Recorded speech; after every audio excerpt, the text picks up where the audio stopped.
Shalom और सलाम आप सभी को जो आज की सुबह हमारे संग फिर से प्रार्थना में शामिल हैं।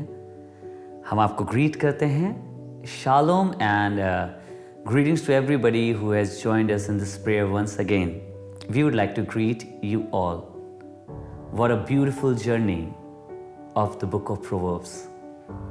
खूबसूरत सफर नीति वचन की किताब का। And God is using us to declare His word to the nations. खुदा बाप हमें इस्तेमाल कर रहा है कि हम राष्ट्रों में उसके वचन का प्रचार करें। और अगर आप चाहते हैं कि आप हमारी उसमें मदद करें, if you want to help us to do that, I would request you to please support us through Kingdom Partnership Program. Partnership program के थ्रू हमें सपोर्ट करिए। उसका लिंक आपको कमेंट बॉक्स में और डिस्क्रिप्शन में भी मिल जाएगा। उस फॉर्म को आप भर सकते हैं। 2024 के इस साल के जनवरी से लेके दिसंबर तक 12 महीने के लिए आप हर महीने में एक छोटे अमाउंट के साथ हमारे संग खड़े हो सकते हैं। And through that amount we will be able to take this word forward. ये टीचिंग्स हम बाहर ले जा सकते हैं। याद रखिएगा 2024 में God worship is going to bring many new songs. हम बहुत से नए गीतों को लाने जा रहे हैं। एक्साइटेड रहिएगा और उससे ज़्यादा हमारे लिए दुआ करते रहिएगा। हम इन गीतों को केवल गीत के रूप में नहीं लाना चाहते। We want these songs to come as a worship so that they may be able to touch the lives of people. In 2024, God Ministry is going to release lot of songs, new songs through God worship. I request you to kindly pray for us so that we just don't want to bring songs out. We want to bring out the worship. We want people to see the worship. So keep praying for us. Today I'm going to read few verses in front of you from the book of Proverbs chapter 8. नीति वचन 8वें बाप में उसकी कुछ आयतों को आपके साथ पढ़ना चाहता हूँ। And I am starting from verse 25, 25वीं आयत से आपके साथ पढ़ना शुरू कर रहा हूँ।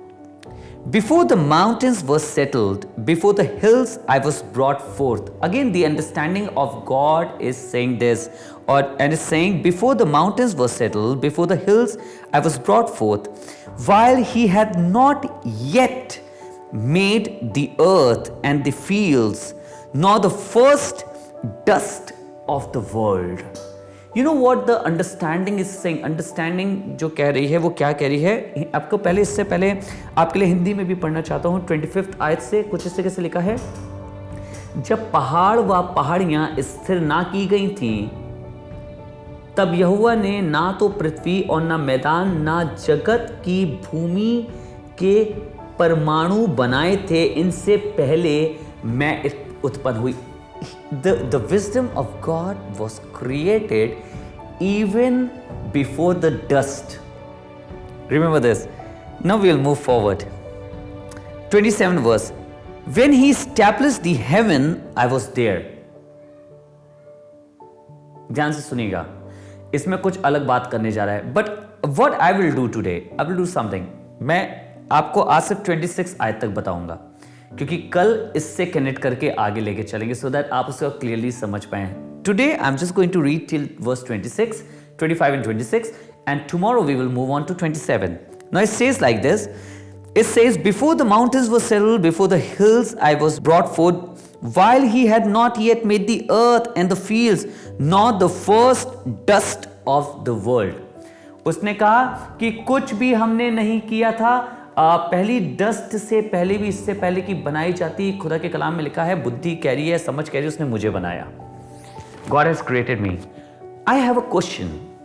Why you think that God has created His understanding even before the dust? Why did He do that? Of course, the result or the thing is in front of you, ताकि चीजें खूबसूरत बने। When we have the understanding of God, we see the beauty of God.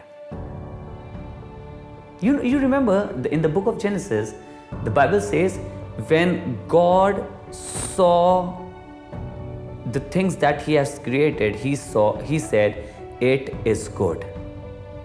It is good. जब उसने देखा कि उसने जो बनाया है, उसके बाद उसने कहा it is good, उससे पहले नहीं कहा। इसका मतलब क्या है? Because in he created through his understanding, and the product of his understanding was good. उसने सब कुछ अपनी समझ से बनाया और उसकी समझ से जो बना वो बहुत अच्छा था. We pray कि खुदा बाप तू मेरी जिंदगी को बना अपनी समझ से. मैं तो आज खुदा बाप के सामने यही कहने आया हूं कि प्रभु तू मुझे अपनी समझ से बना. हम लोग बहुत से लोग एक गीत गाते हैं. Many of us sing this song. This is a very old hymn and it says like this. हम लोग कहते हैं ना, जैसे कुम्हार एक मट्टी के बर्तन को बनाता है और प्रभु वैसे ही तू मुझे बना. Lord I surrender myself in your hand as the potter makes a pot, you create me. प्रभु तू मुझे बना. आपको बताना चाहता हूँ खुदा के लोगों, इसलिए क्योंकि वो अपनी समझ से जब बनाता है तो खूबसूरत बनाता है. आज की सुबह मेरी ये दुआ है, आज के दिन मेरी ये दुआ है, मुझे आपका नहीं मालूम, पर पर्सनली मैं ये दुआ कर रहा हूँ, प्रभु मेरे जीवन को, मेरी सेवकाई को, हमारे इस मिनिस्ट्री को, हमारे इस कार्य को जो हम कर रहे हैं, इसको हम नहीं लेकिन तू बना अपनी बुद्धि से, अपनी समझ से. This is my personal prayer. I pray that may you also have the same prayer, but this is my personal prayer. Lord, make me according to your understanding. Make this ministry according to your understanding. Make the work that we do according to your understanding. ये मेरी दुआ है. Would you like to pray with me ऐसे ही कि प्रभु तू मुझे बना, मुझे तू ही बना प्रभु, जैसा तुझे समझ में आता है तू मुझे बना. And you know when God is going to give you and when he's going to give you a shape and is going to make you, the outcome of God's understanding is always good. You know when he will finish making you, the Lord will say it is good. जब प्रभु मुझको और आपको बना लेगा तो वो कहेगा ये अच्छा है. आइए दुआ करें और कहें लॉर्ड मेक मी. आइए दुआ करें. हे जीवित परमेश्वर, मैं आपका धन्यवाद करता हूं कि आप जब अपनी बुद्धि से कुछ बनाते हैं, अपनी समझ से कुछ बनाते हैं तो वो खूबसूरत बनता है और अच्छा बनता है.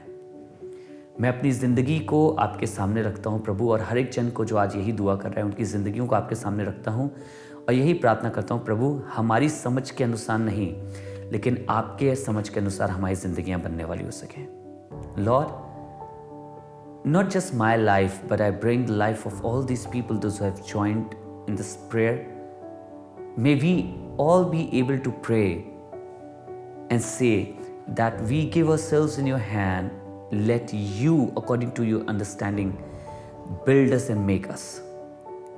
Make us as you want, Lord. Make us according to your own understanding. अपनी बुद्धि के अनुसार पिता, अपनी समझ के अनुसार हमें बना, so that we may become a vessel of honor and glory for you, ताकि हम तेरी महिमा के और तेरी इज्जत के बर्तन बन सकें. Thank you so much for using us for your glory. अपनी महिमा के लिए हमें इस्तेमाल करने के लिए धन्यवाद. प्रभु यीशु के नाम से मांगते हैं, in the name of Jesus, amen. May the Lord make you. परमेश्वर आपको बनाए और मुझे बनाए अपनी समझ के अनुसार. मे ही makes you and me according to his understanding, so that when he finishes up, he may say, this is good. जब वो ख़त्म करे तो कहे ये बहुत अच्छा है. God bless you all और खुदा बाप आप सबको बहुत आशीष दे.